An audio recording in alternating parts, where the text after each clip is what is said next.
रामकृष्ण हरी. श्री तुकाराम महाराज गाथा भाष्य अभंग 106. बोलिलो ते काही तुमची हिता, वचन नेणता क्षमा कीजे. वाट दावी तया न लगे रुसावे, अतित्याई जीवे नाश पावे. निंब दिला रोग तुटाया अंतरी, पोंभाळीतावरी आत चरे.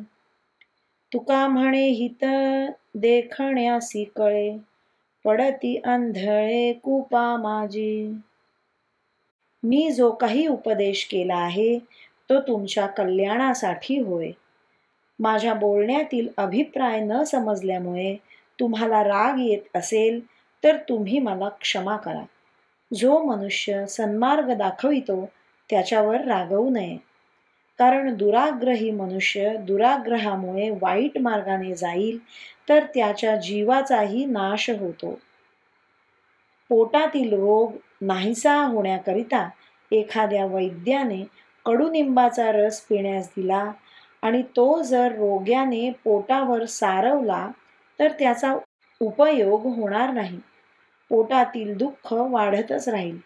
तुकाराम महाराज म्हणतात, आपले हित कशात आहे हे विचारदृष्टीच्या माणसाला कळते, पण जे विचारांध आहेत ते दुःखाच्या खड्ड्यात पडतात. रामकृष्ण हरी. श्री कृष्णार्पणमस्तु.